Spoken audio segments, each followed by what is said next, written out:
मैं एक बहुत ही बड़ी कंपनी में काम करता था। मैं कंपनी के काम से कोलकाता गया था। कंपनी का काम तो 2 दिन का ही था, पर मैंने कोलकाता में एक दिन की छुट्टी बिताने की इजाज़त ले ली थी। तीसरे दिन शाम को फ्लाइट से मुझे कोलकाता लौटना था। कंपनी ने मेरे ठहरने के लिए 5 सितारा होटल बुक कर दिया। होटल काफ़ी अच्छा था। मैंने चेक इन किया और अपने कमरे की ओर चल पड़ा। मेरा कमरा काफी बड़ा था। कमरे के दूसरे छोर पर शीशे के दरवाजा था और उस पर लहरा रहे थे अरब सागर। थोड़ी देर ही में होटल के लॉबी में सोफे पर जा बैठा। मैंने वेटर से कॉफी लाने को कहा और एक मैगजीन उठाकर उसकी तस्वीरें देखने के लिए पन्ने पलटने लगा। थोड़ी देर में ही काफी आ गई तो मैं कॉफी पी रहा था। तभी एक खूबसूरत लड़की मेरे बगल में आकर बैठी। वह अपने आप में कुछ पके जा रही थी। उसे देखकर कोई भी कह सकता था कि वह गुस्से में है। मैंने थोड़ी हिम्मत करके उससे पूछा, कोई दिक्कत है? आपको इससे क्या लेना? आप अपना काम कीजिए, उसने जवाब दिया। कुछ देर में ही उसका बड़बड़ाना बंद हो गया था। थोड़ी देर बाद ही मैंने कहा, मैं कॉफी पी रहा हूँ और तुम ऐसी उदास बैठी हो, अच्छा नहीं लग रहा है। और हाँ, मैंने तुम कहा बुरा तो लगा होगा तो माफ करना। नहीं, मुझे कुछ भी बुरा नहीं लगा। माफी तो मुझे मांगनी चाहिए। मैं थोड़ा ज्यादा बोल गई आपसे। इस बार उसकी बोली में थोड़ा अदब लगा तो मैंने कहा, इसका मतलब कॉफी पीने में तो मेरा साथ दोगी? और उसको कुछ बोलने के पहले ही मैंने वेटर को इशारा करके उसके लिए कॉफी लाने को कहा। वह मेरी ओर देखकर मुस्कुराई। मुझे लगा कि मुझे शुक्रिया करने का उसका यही अंदाज है। वेटर उसके सामने कॉफी रखकर चला गया। उसने कॉफी पीना शुरू कर दिया। लड़की बोली, कॉफी अच्छी है। उसने जल्दी से ही सब खाली करते हुए कहा, मुझे यह चाय या कॉफी गर्म ही अच्छी लगती है। मैंने भी अपनी कॉफी खत्म कर चुका था। फिर मैंने पूछा, किसी का इंतजार कर रही हो? उसने कहा, हाँ और ना भी, बस समझ लीजिए कि आपका ही इंतजार है। और बोलकर वह हंस पड़ी। मैं उसके जवाब पर थोड़ा चौंक गया। उसमें वेटर कप लेने आया तो मुस्कुराकर कुछ इशारा किया जो मैं नहीं समझ पाया था। मैंने लड़की से कहा, तुम्हारा मतलब कुछ समझा नहीं, सब कुछ यहीं जान लोगे, क्यों न आराम से चलकर बातें करें? बोलकर वह खड़ी हो गई। फिर जब हम लिफ्ट में थे तब मैंने फिर पूछा, तुम गुस्से में क्यों थी? पहले रूम में चले, फिर बातें होगी। हम दोनों कमरे में आ गए थे। वह अपना बैग और मोबाइल फोन टेबल पर रखकर आकर सोफे पे आराम से बैठ गई। मैंने फिर उससे पूछा कि शुरू में वह गुस्से में क्यों थी, तो जवाब मिला, इसी फ्लोर पर दूसरे रूम में एक बुढ़े ने मूड खराब कर दिया। वह बुढ़े 60 के ऊपर का होगा। मुझसे अननेचुरल डिमांड कर रहा था। उसने कहा कि इसके लिए मुझे एक्स्ट्रा पैसे देगा। यह मेरे लिए नामुमकिन बात थी और मैंने उसके पैसे भी फेंक दिए। मुझे तो उसकी बातें सुनकर भी एक जोर का झटका लगा। अब मुझे लॉबी से वेटर का इशारा समझ में आने लगा था। फिर मैंने उससे नाम पूछा तो वह उल्टे मुझसे ही पूछ बैठी, आप कोलकाता के तो नहीं लगते? आप यहाँ किस लिए आए हैं? मुझसे क्या चाहते हैं? मैं तो बस टाइम पास करना चाहता हूँ। कंपनी के काम से आया था, वह पूरा हो गया। अब जो मर्जी करो, मुझे कल शाम की फ्लाइट से लौटना है। पर अपना नाम तो बताओ। मुझे कॉल गर्ल कहते हैं। वह तो मैं समझ सकता हूँ, तुम्हारा नाम तो होगा। हर बार कॉल कर करके ही तो नहीं पुकारा जा सकता। लड़की दिलचस्प लग रही थी। जी चाहता था कि उससे ढेर सारी बातें करो। रात भर के लिए आप मुझे रिया नाम से पुकार सकते हैं, पर आप रात भर बातें करें या जो भी रेट तो वही होगी। पर बूढ़े आदमी वाली बात नहीं, पहले ही बोल देती हूँ। लड़की बोली। मैं भी उसे समझने लगा था। मुझे तो सिर्फ टाइम पास करना था और थोड़ी ऐसी लड़कियों के बारे में जानने की जिज्ञासा भी थी। मैंने उससे पूछा, कुछ मंगवाऊं? मंगा लो, रिया बोली। हाँ, कुछ सीख कबाब भी चलेगा। तब तक मैं नहा लेती हूँ। यह तो और अच्छी बात है, क्योंकि नहाने के बाद तुम लड़कियां और भी अच्छी लगती हो।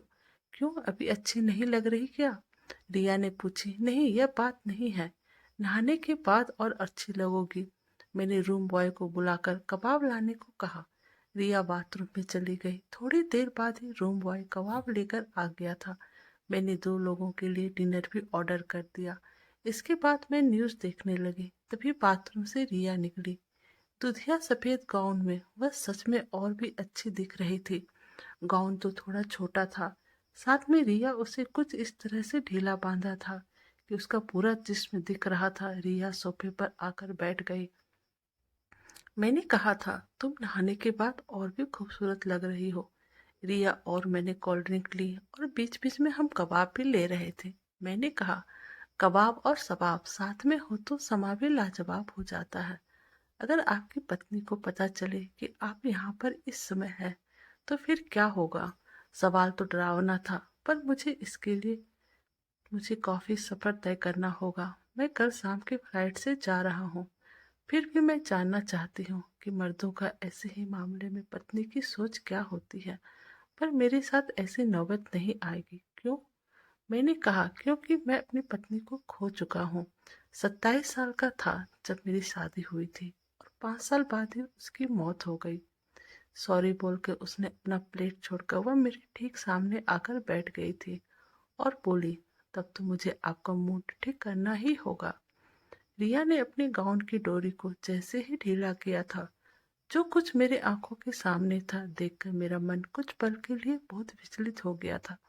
मैंने इस पल की कल्पना नहीं की थी, ना ही मैं ऐसी हालत के लिए तैयार था। फिर भी अपने आप पर काबू रखा। तभी डोरबेल बजी तो रिया ने अपने को कंबल से ढक लिया था। डिनर आ गया तो रूम बॉय डिनर टेबल पर रखकर चला गया था।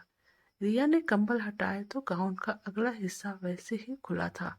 रिया ने कहा, टेबल पर मेरे बैग में कुछ सामान पड़े हैं, आपको यहीं से देखना होगा। आप जब चाहे इसका इस्तेमाल कर सकते हैं।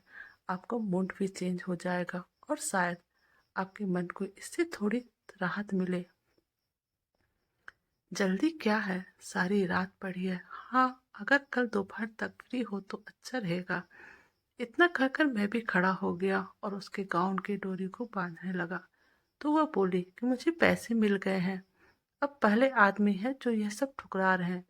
वैसे भी आपने दोबारा शादी नहीं की और आपकी कोई बच्चा है कि नहीं। वह बहुत पर्सनली बातें करने लगी थी, पर मुझे बुरा नहीं लगा। मैंने उससे पूछा, डिनर लोगी या अभी थोड़ा रुक सकती हो?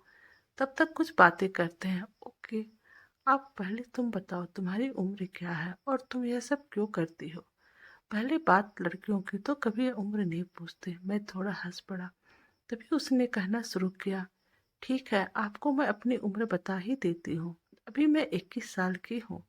मैं सच बता रही हूँ। कुछ लोग ही अभी और नहीं। आपको दूसरे सवाल का जवाब थोड़ा लंबा होगा, बता दूंगी, पर पहले आप बताइए कि आपने फिर से शादी की। आपकी उम्र भी ज्यादा नहीं लगती। मैंने उसका हाथ अपने हाथों में लिया और कहा, मैं भी 34 साल का हूँ। अभी मेरा कोई बच्चा नहीं है। डॉक्टर ने सारे टेस्ट लेकर बता दिया कि तुम मुझ में पिता बनने की ताकत ही नहीं है। अब दूसरी शादी करके मैं किसी औरत को माँ बनने के लिए तरसता नहीं छोड़ सकता। इस बात पर मुझे गाली मिली और कहा, यह तो बहुत बुरा हुआ। मैंने कहा, कोई बात नहीं, दफ्तर के बाद मैं कुछ समय अनाथ आश्रम को देता हूँ। मन को थोड़ी शांति मिलती है। चलो डिनर लेते हैं। डिनर के बाद मुझे आराम करने का मन किया तो मैं बेड पर लेट गया। रिया भी मेरे पास साथ ही बेड पर आकर कंबल लपेट कर बैठ गई थी। वह मेरे बालों को सहलाने लगी। तुम ये सब क्यों करती हो?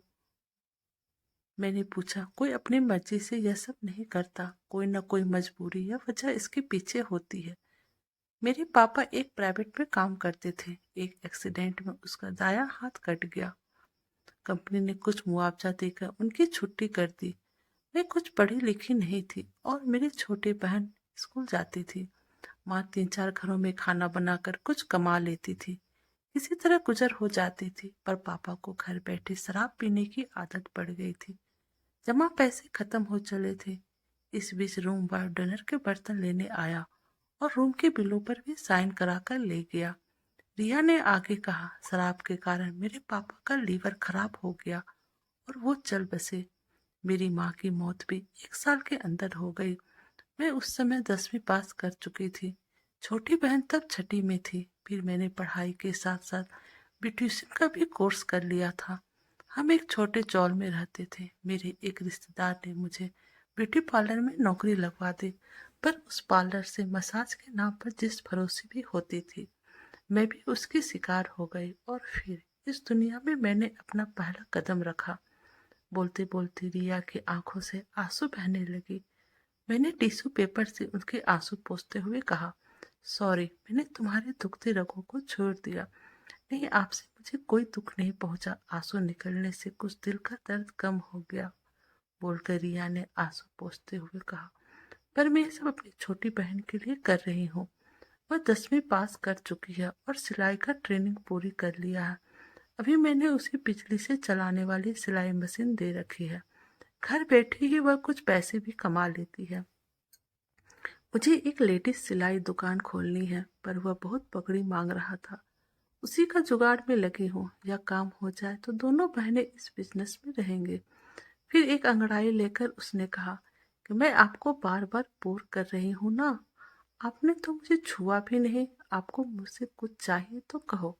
मैंने कहा, अभी सारी रात पड़ी है, मुझे अभी जल्दी नहीं है। जब जरूरत होगी कहूँगा। पार्लर उससे होटल तक तुम कैसे पहुंची? पार्लर वाले ने कहा कि मैं थोड़ी अच्छी और स्मार्ट हूँ, थोड़ी अंग्रेजी भी बोल लेती हूँ। उसने कहा था कि यहाँ ज़्यादा पैसा कमा सकती हूँ और पार्लर में पुलिस का डर बना रहता था। फिर मैं होटल से होटल जाने लगी। इसके बाद रिया ने ढेर सारी बातें बताई। होटल के रंगीन रातों के बारे में कुछ बातें तो मैंने पहले भी सुनी थी, पर जीता जागता इंसान जो खुद ऐसी जिंदगी जी रही हो से सामना पहली बार हुआ था। बातें कहने के बाद रिया ने कहा कि मुझे अब जोरू की नींद आ रही है। आपको कुछ करना है या नहीं? वह अभी तक गाउन में ही थी। मैंने कहा, तुम दूसरे बेड पर जाकर आराम करो और हाँ, बाथरूम में जाकर पहले अपने कपड़े पहन लो। बाकी बातें जब तुम्हारी नींद खुलेगी तब। तुम कल दिन में क्या कर रही हो? मुझसे कोई गुस्ताखी तो नहीं हुई सर? आपने मुझ पर इतना पैसे खर्च किया? नहीं नहीं, मैंने तो तुमसे बहुत कुछ पूछा। अब जाओ अपने कपड़े बदल लो। मैंने देखा लड़की ने मेरे सामने बिना कुछ कहे गाउन खोलने में जरा भी आनाकानी नहीं की थी। अब वही कपड़े पहनने के लिए शर्मसार हो रही थी। रिया ने चादर से अपने पूरे शरीर को इतनी सावधानी के साथ लपेटा कि उसका शरीर पूरी तरह ढक गया और वो बाथरूम में कपड़े पहनने चली गई। थोड़ी देर बाद कपड़े बदल कर आई और मेरे माथे पे किस का गुड नाइट कहकर अपने बेड पर जाकर सो गई। सुबह जब तुम नींद खुली तो मैंने फ्रेश होकर पेपर पढ़ रहा था। उसने मुझे बैठे देखा तो गुड मॉर्निंग बोला और कहा, सर आप फ्रेश हो गए हो तो पहले चाय बना लो। मैंने कहा, चाय ही बना दो, मुझे बेड टी की आदत है। और क्या तुम शाम को 5 बजे तक फ्री हो?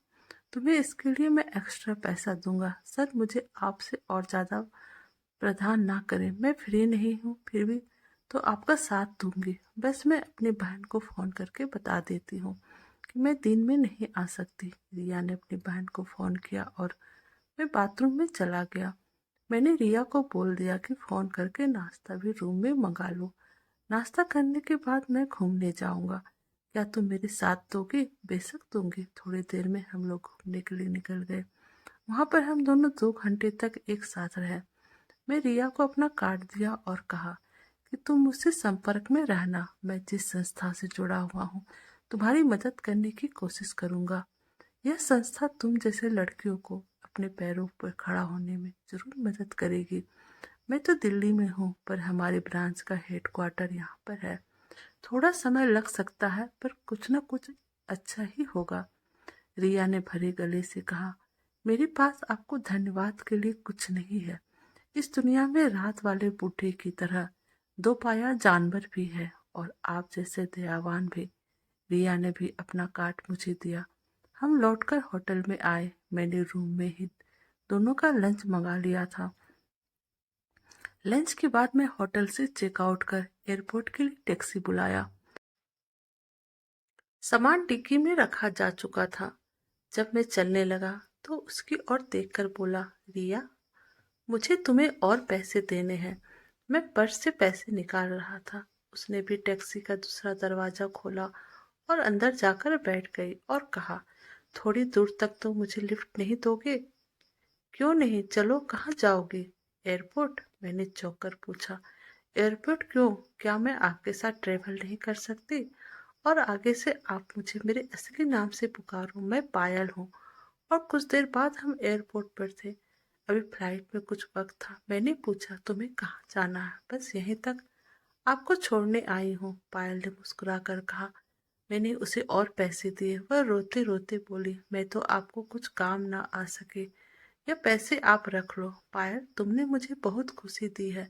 सबका भला तो मेरे बस की बात नहीं। अगर मैं एनजीओ की मदद से तुम्हारा कुछ काम आऊं तो वह बहुत खुशी की बात होगी। ये पैसे तुम मेरा आशीर्वाद समझकर रख लो। और मैं एयरपोर्ट के अंदर जाने लगा तो उसने झुककर मेरे पैरों को छुआ। उसकी आंखों में आंसू बह रहे थे, जिनकी दो बूंदें मेरे पैरों पे गिरी। मैं दिल्ली पहुंचकर कोलकाता और दिल्ली दोनों जगह के एनजीओ से लगातार पायल के लिए कोशिश करता रहा। बीच बीच में पायल से भी बातें होती थी। तकरीबन 6 महीने के बाद मुझे पता चला कि एनजीओ से पायल को कुछ पैसे मिले हुए हैं। कुछ उन्होंने बैंक से कम ब्याज पर पायल को दिलाया है। एक दिन पायल का फोन आया और बोली, सर, आपके पैर छूने को जी कर रहा है। परसों मेरी दुकान का उद्घाटन है। यह सब आपकी वजह से हुआ है। आप आते तो दोनों बहनों को आपके पैर छूने का एक और मौका मिलता। मैंने कहा, इस बार तो मैं नहीं आ सकता, पर जब भी कोलकाता आऊंगा तो सबसे पहले तुम दोनों बहनों से ही मिलूंगा। आज मुझे पायल से बातें करके बेहद खुशी का एहसास हो रहा है और मन थोड़ा संतुष्ट लग रहा है। दोस्तों, आपको यह कहानी कैसी लगी?